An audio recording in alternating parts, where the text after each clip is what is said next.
বয়স হয়ে গেছে আলহামদুলিল্লাহ। যেদিন যে জন্ম নেই ওই দিন তার মরার বয়স হয়ে গেছে।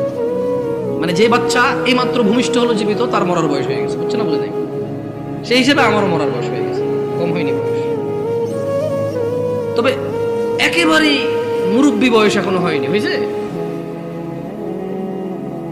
যদি কেউ তোমাদেরকে বলে তোমরা শুধু শুক্রবারের নামাজ আদায় করে মুসলিম হয়ে আল্লাহর সামনে দাঁড়ানোর পরে আল্লাহ এটা গ্রহণ করবে, সে তোমাকে ভুল শিক্ষা দিয়েছে। আমি মানুষ, বয়সে কম হতে পারি, শারীরিকভাবে অত উঁচা লম্বা নই আমি। আল্লাহ আমাকে যেরকম করেছে অনেক সুন্দর করেছেন আলহামদুলিল্লাহ। আমি আমার কদ কাঠি নিয়ে সন্তুষ্ট আছি আলহামদুলিল্লাহ। ও নয়াপাড়ার মানুষ,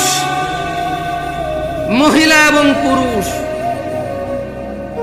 এই পৃথিবীর সকল মুহাদ্দিস, মুফাসসির, মুআল্লিম, হাকিম, আল্লামা, হাজি, মুন্সি, গাজী, হুজুর, শায়খ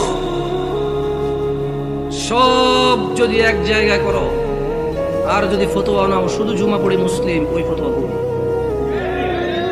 আমি ফতোয়া দেই না এটা ঠিক, তবে ওই ফতোয়া ভুল, এটা আমি ক্লেমই করতেছি, এটা আমি নিজস্ব দায়ভার নিয়ে বলতেছি।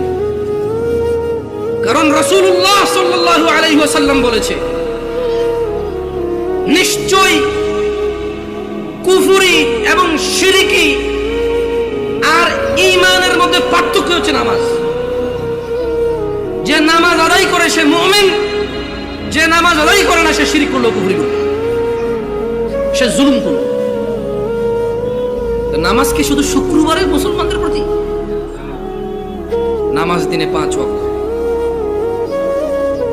মুরব্বী, এই কেউ ক্যামেরা ঘোরানোর দরকার নাই। ইউটিউবাররা একটু বেশি টাকা পয়সা কামানোর জন্য মানুষের ইজ্জত সম্মানের চিন্তা করে না, যেমনি আছে না থাকে। মুরব্বী, জোহরের নামাজ কয় রাকাত? আপনি জোহরের নামাজ কয় রাকাত? বসেন, সমস্যা নেই। জোহরের নামাজ কয় রাকাত? 12 রাকাত। জোহরের নামাজ কত রাকাত পেলাম আমরা? আসর নামাজ 4 রাকাত। মাগরিব 7 না 5? বুঝে দেখেন, 5। দেখ আমার এলাকায় 7 চলে না, আমি বুঝাই দিব কেমনে। এই আপনার বিরক্ত হচ্ছেন না তো? একটু ওদেরকে একটু জায়গা, ভাই আপনার চলে আসেন, কেমন মেহমান আসছি, যদি দাঁড়ায় আপ্যায়ন করেন, বলবো যে গেছি গাজীপুরে, কি অভদ্র এলাকা রে ভাই, এসব দাঁড়ায় আছে না। যদি জায়গার সমস্যা হয় তাহলে অসুবিধা নাই। দেখছেন এমন পাম দিছি না, বসে উপায় নেই আপনাদের। আসেন, এটা ভদ্রতা, এটা সাধারণ ভদ্রতা যে আপনারা বসবেন, কেমন মানে যখন কেউ কথা বলে আপনারা যখন বসবেন ওর কথা বলার মানে স্পৃহা বাড়ে। আর ঈশান নামাজ কয় রাকাত মুরব্বী? ঈশান নামাজ কয় রাকাত?